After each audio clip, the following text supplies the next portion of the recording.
Bom, esse vídeo a gente está fazendo para mostrar um pouco mais do que eu faço por trás das câmeras, porque a gente que trabalha na televisão, eu já trabalho há 30 anos, a gente sempre acha que a gente mostra tudo, mas na verdade minha vida, por exemplo, é muito maior ou faço muito mais coisas do que a gente mostra muitas vezes no programa de televisão.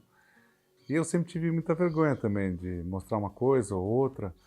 E eu vejo que para um jovem ou para alguém que está começando a trabalhar, mostrar um outro lado, na minha profissão, por exemplo, pode ser bom para muita gente. A gente pode mostrar coisas diferentes do que a gente mostra no dia a dia. Muitas experiências que a gente passa na vida são importantes. Essa semana eu estava lendo uma matéria sobre a importância que o trabalho tem para as pessoas e me chamou demais a atenção a questão que mais de 70% das pessoas trabalham com algo que não gostam. Então, o primeiro exemplo que eu podia dar, que para mim funcionou e deu muito certo, foi a minha mudança totalmente de profissão. Eu comecei a trabalhar no banco muito cedo, primeiro joguei vôlei, depois estudei administração, trabalhava em banco desde cedo, e eu não era feliz, fechado no banco. Gostei muito de tudo que eu aprendi, serve para mim hoje em dia administrar a empresa, administrar minhas coisas, porém eu achava que eu fechado não funcionava. E mudei completamente de carreira, numa época onde o chefe de cozinha, o cozinheiro, qualquer coisa nesse sentido, não era bem, não era uma profissão valorizada, né? E eu brinco, eu faço uma comparação, eu falo que a cozinha nessa época estava mais próxima da área de serviço e fora da casa do que hoje a gente encontra as construtoras fazendo a cozinha na sala das pessoas. E isso é que faz grande diferença, por exemplo, para você vender um grande apartamento e tal. Então, eu acho que a primeira coisa que para mim me chama demais atenção foi ter lido isso essa semana. E se eu puder dar uma dica trabalhe com aquilo que você gosta, porque senão você nunca vai ser feliz. Meu primeiro emprego é assim, quando a gente jogava vôlei, eu era militante lá no Pinheiros, então a gente recebia um monte de coisa, tal, de ajuda, e minha mãe nunca deixou mexer em nada do que a gente tinha, tal. Muitos que jogavam com a gente tinham bolsas de escola, de outras coisas também. E o Pinheiro sempre foi um clube que apoiou demais o esporte. Eu não era sócio e para mim foi muito legal ter frequentado o clube. Eu joguei no infantil, no infanto, depois no juvenil também. Foi bem marcante para mim. Mas o que acontecia? Na época das férias escolares, eu queria ganhar um dinheiro extra, né? E meu primeiro trabalho foi aos 14 anos, acompanhando o Mário Kerlakian, que tinha loja de sapato, sempre trabalhou com sapato, com jeans também, com muitas coisas legais. E eram os três irmãos juntos, o Raul, o Afonso e o Mário. Mas eu depois acabei trabalhando para o Mário, então todas as férias eu ia ficar com ele lá no escritório. Aprendi muito com ele, com comércio também, e aprendi a vender sapato, a colocar o sapato no pé das pessoas para ver se dava certo e tal.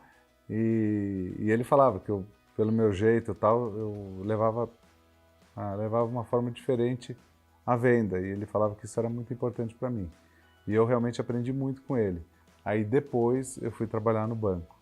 Eu entrei muito cedo na faculdade porque minha mãe sempre trabalhou bastante e tal, meu pai também trabalhava bastante, e aí eu entrei na escola muito cedo e acabei me formando muito cedo também.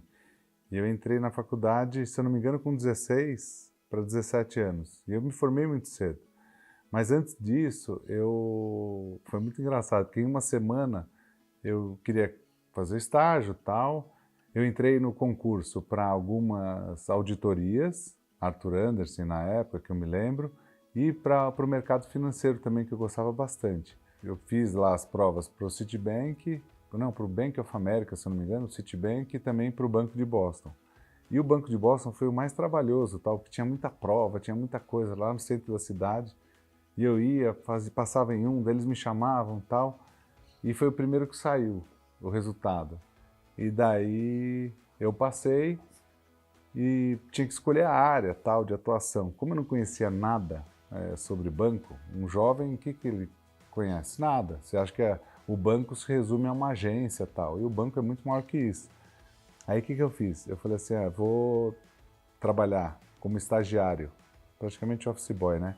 Em recursos humanos, porque daí eu sei como é o funcionamento da empresa, como é aonde a gente encontra as melhores oportunidades dentro do banco. E aí foi engraçado, porque eu olhei tudo, vi tudo e eu quis entrar numa área que era uma área muito bem remunerada.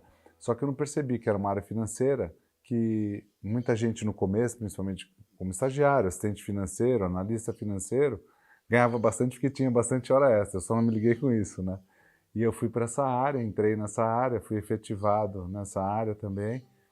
E até pouco tempo atrás eu encontrei o Alex Zornin, que era o vice-presidente lá do banco, e eu não sabia nem se ele ia lembrar de mim, né? Eu fiquei muito feliz que ele lembrou de mim também, porque eu só fazia bagunça o tempo inteiro e tal.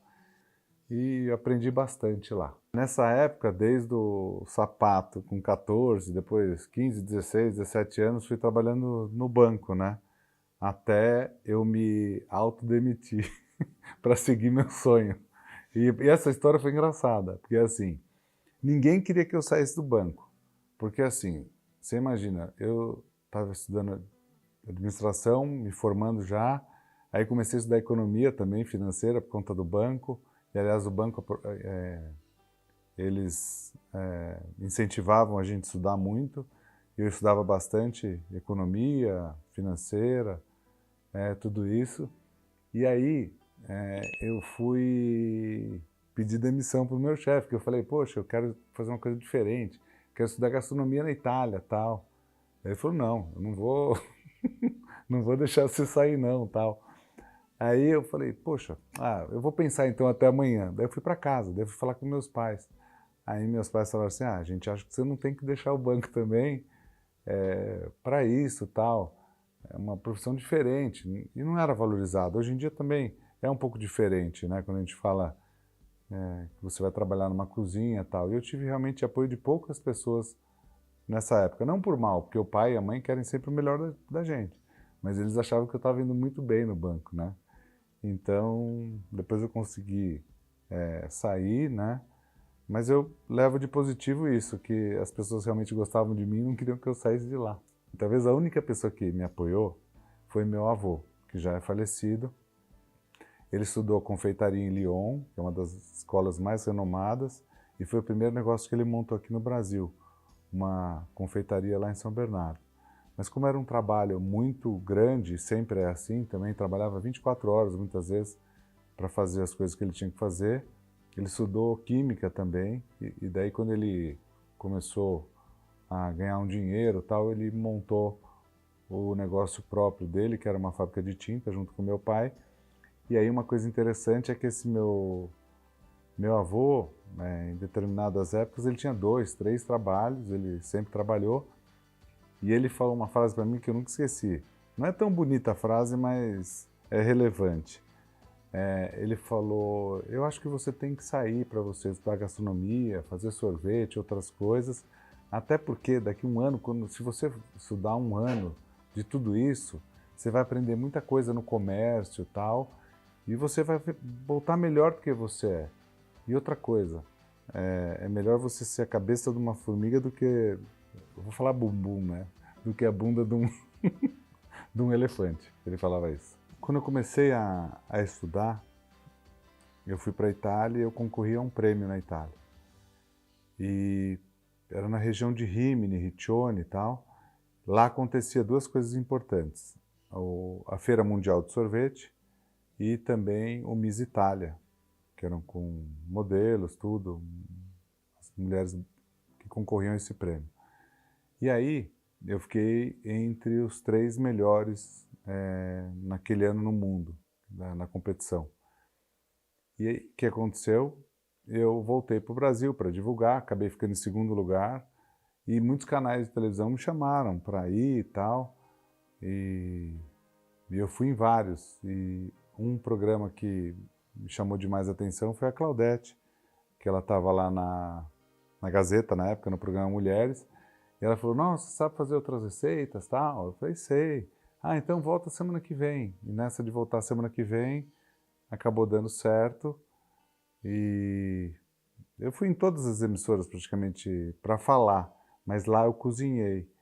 E de lá para cá nunca mais eu saí da TV. Depois eu fiz um programa também de manhã na Gazeta que chamava Pra Você, com a Cláudia Pacheco também. Depois, quando a Ana Maria Braga foi para a Globo, a Claudete me chamou para ir com ela para a Record. Eu só estou aqui na Record a convite da Claudete há 12 anos atrás. Boa tarde para vocês, estamos começando mais um Norte a Norte. E eu fiquei acho que 17 anos lá na Record. Então foi assim, foi o primeiro dia que eu fui e nunca mais saí. Na minha profissão, o que mais me encanta, e toda vez que eu penso, eu vou diminuir, eu vou parar, principalmente são as pessoas que a gente atinge. A gente sabe que através da gastronomia muita gente mudou a vida, cada lugar que você vai, cada cidade que você vai, alguém aprendeu alguma receita com você e faz essa receita para sobreviver. Eu acho que isso tem um valor enorme. Isso já aconteceu comigo em todos os estados do Brasil, já visitei todos os estados, em cidades pequenas que a gente nunca pode imaginar onde a gente pode chegar. E uma viagem que eu fiz, se eu não me engano, em 2008, para o Japão, que o pessoal me chamou na época para ir para lá, porque com a crise mundial, muitos brasileiros tinham sido mandados embora das empresas. E eu fiquei surpreso em saber que muitos tinham aprendido um monte de receita comigo e vendiam nas portas das fábricas. Então isso me chamou demais a atenção, né? Num país como o Japão, e cada lugar do mundo que a gente visitava, as pessoas conheciam o trabalho da gente, eu ficava muito feliz. Então acho que é isso que mais me encanta, poder chegar aonde dificilmente a gente pode chegar de outra forma. Porém, através da televisão, eu aprendi uma outra coisa. Vendendo produto porta a porta, desde 1998 também, eu percebi que tudo aquilo que a gente fazia na televisão e mandar beijo para tudo quanto é lugar, seja para o Amazonas, para o Pará, para a Bahia, para o Sul, para qualquer lugar, era legal, porque a gente sabia que as pessoas estavam acompanhando a gente. Mas estar presente nesses lugares, para mim, era mais importante ainda. E teve uma época da minha vida que eu viajava 3 finais de semana e só folgava um por mês para poder estar em todos esses estados. Eu jamais faria na TV algo para prejudicar alguém. Eu jamais faria na televisão alguns exemplos de coisas que eu vejo as pessoas fazendo simplesmente para chamar atenção e que pode colocar o risco de vida nas pessoas ou de acidente, principalmente na cozinha. Muita gente já me pediu para fazer muita coisa diferente e eu falei que não, porque eu não acho que é uma conduta certa, porque a gente pode levar as pessoas a fazer algo de errado. Então eu acho que levar polêmica em algo que é tão bom, eu não faria. Tiveram várias coisas legais que eu já fiz na TV. O mais importante que eu acho não é você fazer uma receita, é você fazer milhares e milhares e milhares de receitas. Então, eu preciso calcular quantas receitas eu já fiz na televisão, quantos dias eu já fui na televisão, porque são muitos, né? E eu falo isso muito para os jovens, não é um dia que vai fazer a diferença na tua vida, são milhares e milhares de dias. Por isso que é importante a gente fazer o que a gente gosta. Eu acho que quando eu, a Ana e o Brito começamos um programa, que se eu não me engano, eu acho que a gente estava em 4º ou em 5º lugar no Ibope, alguma coisa assim. E levar um programa, não na maior emissora do país, a ficar em primeiro lugar, eu acho que é uma conquista muito grande. Eu acho que tanto para mim, quanto para a Ana e quanto para o Brito ter feito isso, eu acho que na TV acho que foi o que mais marcou não só a minha vida, mas acredito que da Ana e talvez do Brito também. Ó, eu tô começando agora aqui no YouTube e aproveito para pedir para você que gosta de mim, me segue aqui e também pode mandar pergunta para saber qualquer curiosidade, qualquer coisa que eu vou responder com o maior carinho para vocês. Espero que vocês tenham gostado desse vídeo e até o próximo.